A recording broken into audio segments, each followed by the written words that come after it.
રહ્યા છીએ નિફ્ટી 50 માટે, અને નિફ્ટી 50 માટે કાલના માટે શું બાઇંગ ઝોન હશે, શું સેલિંગ ઝોન હશે, અને શું બેસ્ટ સેટઅપ ઓફ પોસિબિલિટીઝ છે કાલના માટે બાઇંગ અને સેલિંગ સિનારીઓ માટે. અને સાથે ડિસ્કસ કરશું કે આપણે જે ગઈકાલે આપણે જે ટ્રેડિંગ માટેનું જે કી લેવલ્સ આપ્યા હતા અને માર્કેટનું શું રેન્જ કરી શકે છે એનું પણ સાથે સાથે ડિસ્કશન કરશું. તો હું છું આપનો મિત્ર માર્કેટ મિત્ર ગુજરાતીમાં આપનું ઘણું સ્વાગત છે.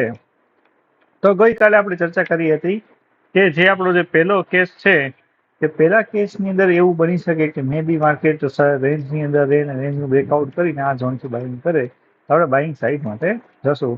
અને સાથે સાથે આપણે સેલિંગ માટે પ્લાન કર્યો હતો કે જો માર્કેટ અહીંયા ક્યાંક ખુલે અને અહીંથી ક્યાંક ટ્રેપ કરે તો આપણે અહીંથી જ આ ઝોનથી આપણે સેલિંગ કરશું આ સુધીના ટાર્ગેટ માટે. તો આપણને ટાર્ગેટ પણ મળી ગયો છે અને સેલિંગ કરવા માટે પણ.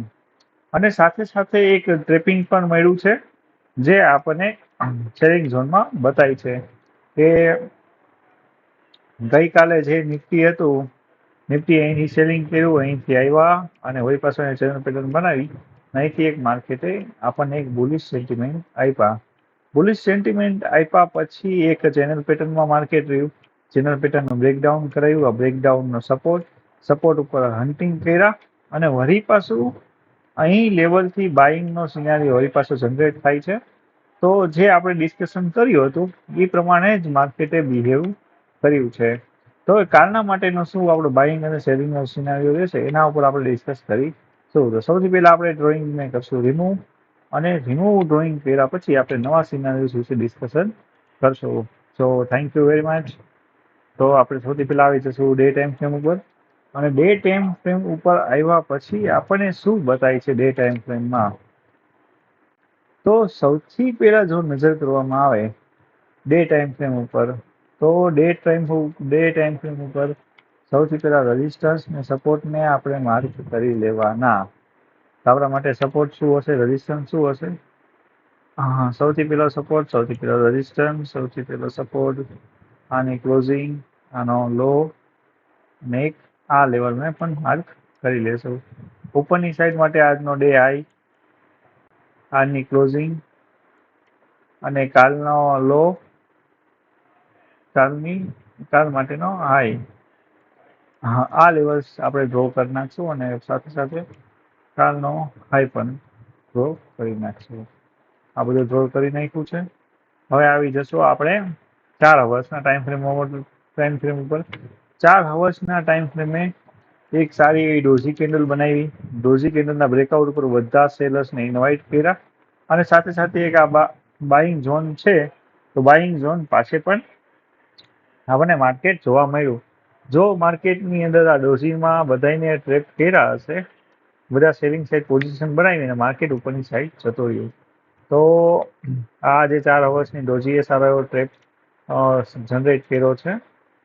તો આપણે 1 અવર્સ ઉપર આવી જશું અને 1 hours clear cut cell size છે, કેમ કે અહીં બધા સેલર્સ એ બધા પાવરફુલ છે અને સેલર્સ એ પોતે સારું એવું પ્રાઇસનું પુશ બેક કર્યું છે. નીચેની બાજુ પણ બાયર્સ પણ વીક છે.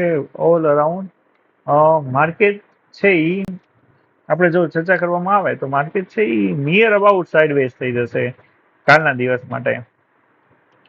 તો માર્કેટ એ 30 મિનિટની અંદર સેલિંગ સિનારીઓમાં છે. હવે આપણે 15 મિનિટના ચાર્ટમાં ફોકસ કરશું. તો આજના દિવસે 15 મિનિટનો ચાર્ટની અંદર જો આપણને કોઈ ટ્રેડ લાઇન, કોઈ પેટર્ન્સ બતાય છે તો જેને આપણે ડ્રો કરી શકીએ. તો સૌથી પહેલા આપણે જે કી બાઇંગ ઝોન છે, બાઇંગ ઝોન પાસે માર્કેટ છે. માર્કેટે એક સારું બાઇંગ ઝોન પાસે જ માર્કેટે રિટ્રેસમેન્ટ બતાવ્યું છે. તો આ બાઇંગ ઝોનને સક્સેસ થાય છે કે નહીં એની વિશે આપણે વાત કરી. તો આ બાઇંગ ઝોન છે, બાઇંગ ઝોનની ઉપર અને બાઇંગ ઝોનની નીચે આપણે બધા પ્રિડિક્શન્સનું એનાલિસિસ કરશું. તો સૌથી પહેલા એક બાઇંગ ઝોનથી માર્કેટે રિટ્રેસમેન્ટ લીધું છે. શું આ રિટ્રેસમેન્ટનું બ્રેકડાઉન થાય તો આપણા માટે એક બીજો બાઇંગ ઝોન થઈ જશે, જે છે 22,617. 22,617 એક આપણા માટે અનોધર એક બાઇંગ ઝોન હશે. પણ કરશે શું માર્કેટ? તો સૌથી પહેલા આપણે એક વસ્તુ વિચારીને ફિબોનાચી લેવલ્સ તો ડ્રો કરી નાખવાના, કેમ કે ફિબોનાચીથી આપણને ખબર પડશે કે માર્કેટનું રિટ્રેસમેન્ટ લેવલ શું છે, માર્કેટનું રિટ્રેસમેન્ટ લેવલ પાસે આવે છે કે નહીં, એની ખાસ ચર્ચા કરી લેવાની. અને માર્કેટના રિટ્રેસમેન્ટ લેવલ્સને પણ ડ્રો કરી લેવાના, કેમ કે રિટ્રેસમેન્ટથી આપણને માર્કેટનો જે મૂવ છે એ કન્ટિન્યુએશન પેટર્ન્સમાં છે કે માર્કેટ અપર પેટર્નમાં છે. તો સાઈડ એન્ડ સિમ્પલ આ આપણા માટે જો વાત કરી તો આ એક છે કે જો માર્કેટ આજના ડે લોની ઉપર જો માર્કેટ ઓપન થાય, જો માર્કેટ અહીંયા સૌથી પહેલા ઓપન થયા પછી જો નેગેટિવ થાય, સેલર્સને ઇન્વાઇટ કરે, અહીંથી તોડે ને જો આવી રીતે આ ઝોનમાં આવે તો આપણે વળી પાછા સેલ સાઇડ પોઝિશન કન્ટિન્યુએશન રાખશું.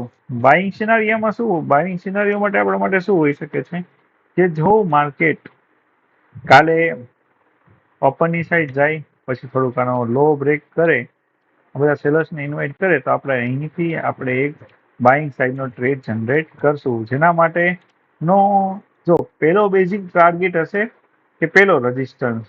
જો માર્કેટની અંદર જો લોંગ કરવા હોય તો પછી હવે જે પ્રમાણે ઇન્સ્યુલેશન દ્વારા કહેવામાં આવે છે કે ભાઈ અપર સર્કિટ લાગી જશે, તો આપણે ન્યૂ હાઈ આપણા માટે ટાર્ગેટ હશે. જો આવું કંઈ થાય તો આપણા માટે ન્યૂ હાઈ આપણા માટે પહેલો ટાર્ગેટ હશે. જો આવું કોઈ થાય તો આપણી પહેલી પ્રેડિક્શન છે કે જો માર્કેટ અહીં ક્યાં ઓપન થાય, બાયર્સને ઇન્વાઇટ કરે, પછી આમ કરે તો આપણે સેલ સાઇડની પોઝિશનમાં બેસી જશું.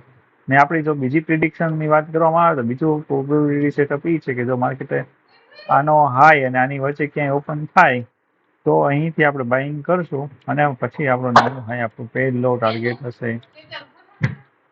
તો થેન્ક યુ વેરી મચ. જો તમને વિડીયો ગમ્યો હોય તો લાઈક કરજો, શેર કરજો અને મિત્રો સાથે ચોક્કસ શેર